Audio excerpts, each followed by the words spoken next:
Who is going to be the next god of destruction for Universe 7? So it's been a while since Dragon Ball Super has had a new chapter, with the passing of Akira Toriyama and Toyotaro's current hiatus. But I found myself rereading the recent chapter, Chapter 103.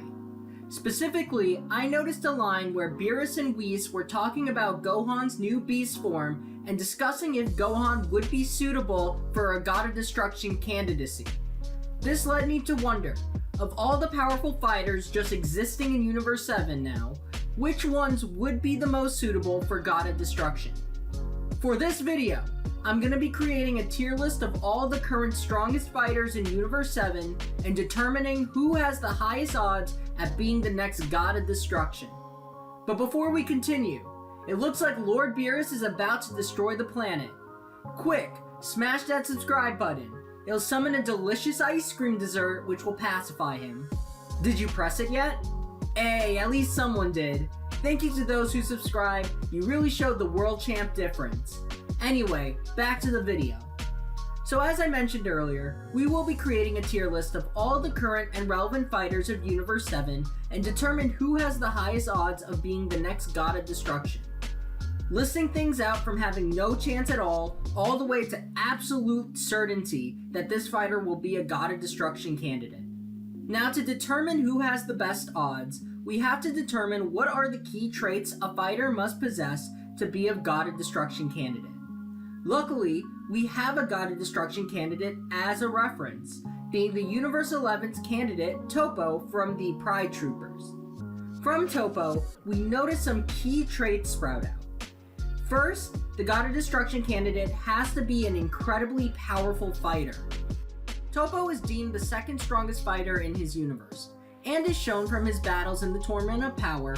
Toppo's strength already breaks into the realm of the gods. This means that at minimum, to be a relevant option for the God of Destruction candidacy, you have to have a strength equal to the Tournament of Power Toppo.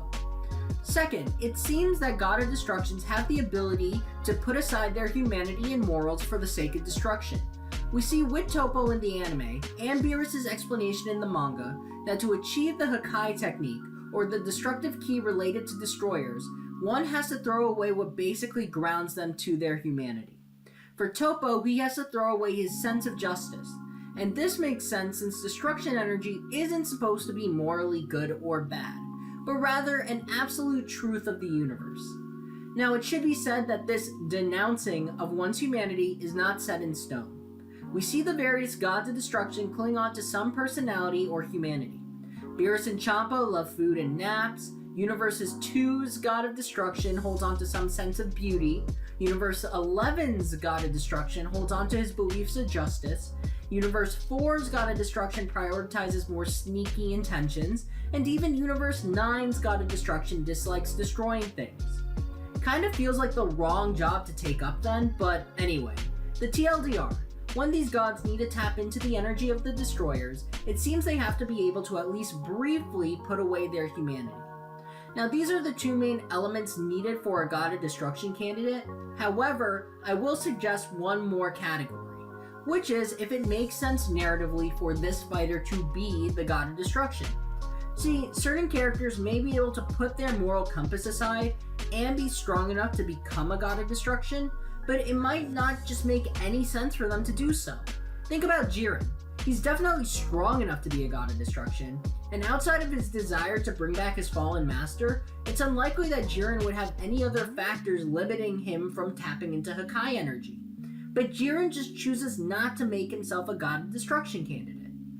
It does help that the intention of Jiren's story is that he doesn't need to be a God of Destruction because he's already stronger than the gods of destruction, but you get what I mean. There is kind of a narrative point to it all. So these are the three main criteria we will be looking at: the fighter's strength, their ability to harness Hakai energy, and lastly, if it makes sense narratively for this fighter to become the God of Destruction. Now that we've gotten all of this out of the way, we can finally jump into our possible candidates. Starting with Goku, I think it's pretty safe to say that Goku has the strength to be a candidate. In Super Saiyan Blue, he's already able to fight candidate tier threats like Toppo, and he's only gotten stronger since then. Now, we also know Goku is capable of wielding Hakai energy, as we see his usage of it against Zamasu. Now, to be fair, Goku does mention in the Granola arc that he is rusty with the technique, but he can still utilize it nonetheless. Now, the main issue I have with Goku being Universe 7's next God of Destruction comes from the narrative point. We have seen Goku reject the role in the past from when Beerus would offer it to him and Vegeta. It's a pretty common trend that Goku would reject titles of godhood that he was qualified for, like rejecting the role of Kami post 23rd Tenkaichi Budokai. Now, I assume if this was the only way to save the universe, Goku would step up as the next God of Destruction. But for now, I would have to put him in the unlikely tier. It's not completely out of the picture, but I still think it's pretty unlikely. Next, let's move over to Vegeta. Like Goku, we know Super Saiyan Blue Vegeta is strong enough to take on Tournament of Power Toppo, and Vegeta has only gotten stronger since then. So we don't have to focus too much on the power category. Now, the Hakai category is a strange one. We know Vegeta is proficient in Hakai energy, probably the most proficient, since his strongest form, Ultra Ego, is a form that is unlocked only when he mastered Hakai energy. That being said, we know narratively Vegeta can't bring himself to be a God of Destruction. As we see in the fight against Toppo, Vegeta actively overcomes the Destroyer energy by holding on to his belief that he cannot throw away fighting for his family and his promise to Kaba. Conversely, from the Granola arc, we know Vegeta suggests that Ultra Ego is a form he struggles to use because he cannot bring himself to be an uncalloused and an unfeeling individual. He genuinely feels remorse for the man he once was and has things that tie him down to his humanity like his family. I'd put Vegeta in the decent chance category because Beerus and Vegeta do have that deal that Vegeta would become a destroyer candidate. But I still think it's a long shot because Vegeta just isn't willing to be emotionally cut off, which is honestly a fascinating character arc when you compare it to things like Majin Vegeta in the Buu saga. Now let's just get this out of the way. There is almost no chance whatsoever that Son Gohan will be a God of Destruction candidate. Whis and Beerus both acknowledge in Chapter 103 that Gohan's power and potential is great enough to rival the gods without God Ki or any kind of Super Saiyan form. However, Beerus already concludes Gohan is incapable of being a candidate because he is too straight-laced. And that makes sense. Like Vegeta, honestly, even more than Vegeta, Gohan has strict morals against destroying. Usually, only doing so in desperate situations where there are no other options for him to destroy. Super Saiyan 2 against Cell, Beast Gohan against Cell Max, even scenes like the anime elimination of Universe 10 show that Gohan is an individual very reluctant to destroy or bring someone else down. Even if Beast Gohan can rival forms like Mastered Ultra Instinct, it's clear that Gohan has no chance at being a God of Destruction. Now with that, let's talk about the last Saiyan on this list of destroyer candidates, Broly. But before we begin, I think it's important to mention that I'm going to be talking about the Broly we see up to Chapter 103. I do think there's a chance Broly can improve his odds of being the next God of Destruction. However, I think it's more accurate to look at Broly that we have seen instead of the future potential of Broly. Now, Broly clears the power category. Allegedly, if you trust promotional material, it's likely that Broly is stronger than Toppo, and he's even stronger than some variant of Beerus. I also think Broly can be capable of unlocking Hakai energy. Now that's more kind of up in the air because we don't really have anything that suggests he would be against learning to tap into Hakai energy. Kind of. It's here where we get into another narrative reason as to why Broly would be against unlocking Destroyer energy. And that's because he struggles to keep himself under control. When Broly goes Super Saiyan, there's a chance he can lose himself and go berserk. As of Chapter 103, it seems like he can control himself in Super Saiyan, but it's likely that with stronger transformations, he may still struggle to stay in control. Beerus mentions that Broly is still just a Super Saiyan, meaning that Broly's abilities to control himself seem to invalidate his candidacy. Now sure, we can probably get a Broly who completely overcomes these issues. However, as Broly is, I think it's best to put him in the unlikely category, just above Goku. Now we have looked at all of our options from the Saiyans, but there are still 4 potential candidates I think that are worth mentioning. First, we have Granola. Like the aforementioned Saiyans, Granola fulfills the first 2 requirements of becoming a candidate.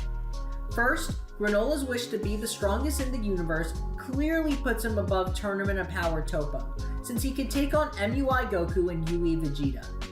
Additionally, the wish granted Granola some abilities to use Hakai-like attacks, and given the recklessness of his wish, Granola would be willing to sacrifice some of his humanity to achieve godhood. However, again, the main issue comes from that aforementioned wish and the narrative implications. In exchange for becoming the strongest fighter in the universe, Granola basically has 3 years left to live. Now, it's possible that the God of Destruction can live for millions of years, given how long Beerus has been reigning as the current God of Destruction. However, also given the narrative point that Granola is a side character, it's unlikely that he would be a God of Destruction candidate. Now, so far, I've made the case that most of the earlier mentioned characters are unlikely to be the next God of Destruction. However, I do think these last 3 have the highest chance.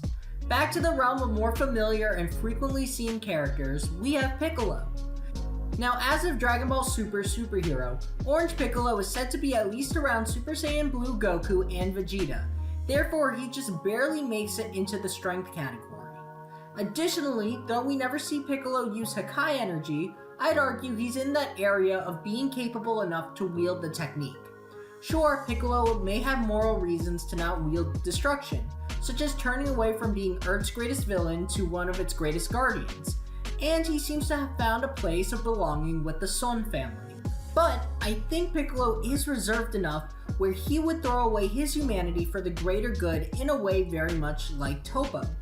Piccolo considered fusing Wakami, someone he didn't want to fuse with, for the greater good of the Earth during the Android Saga. Now, narratively, like Goku, Piccolo has turned down titles of godhood like being Earth's guardian. However, where Goku turned down godhood because it didn't mesh well with his desires of getting stronger, Piccolo's reasons for not becoming a god was because he believed the Earth didn't need a god, it needed a warrior. It is likely that if the universe needed a god of destruction, Piccolo would pick up the mantle for the greater good. Now, with all this said, I think Piccolo deserves to be in the likely category. Even if he is one of the weaker options, he is strong enough for the role, and he would learn the techniques and assume the role if the universe really needed him to.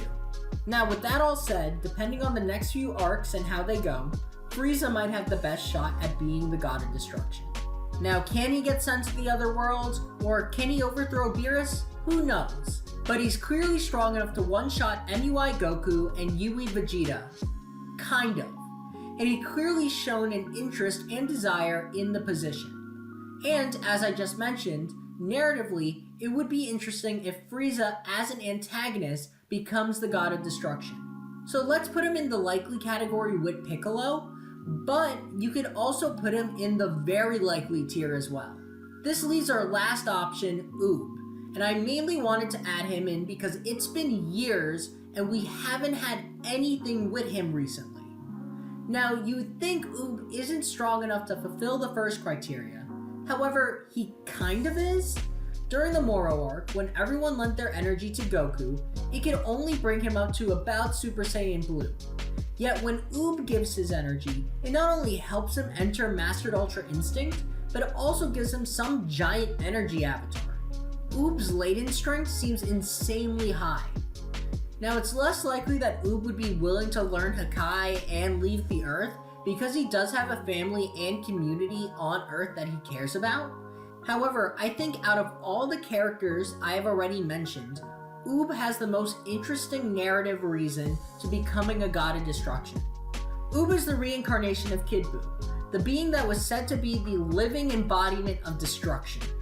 Goku specifically mentions when beating Kid Buu that Kid Buu wasn't evil nor good, that he was just acting as this destructive force he was. Unlike Frieza and Cell, Kid Buu's intent wasn't evil. It was more of this force of nature. It would be fitting that the fighter that is the physical embodiment of destruction assume the role of a destroyer. Now, I personally don't think Oob will become the God of Destruction, but I do think the potential of the story is so good that I would put Oob in the decent chance tier. Probably below Vegeta, but definitely in the same realm. So there you have it. This is the list of fighters I think have the highest odds of becoming the next God of Destruction. Frieza, Piccolo, Vegeta, and Oob all have the highest odds. But what do you guys think? Comment down below and I would love to hear your thoughts. But with that, I hope you all enjoyed.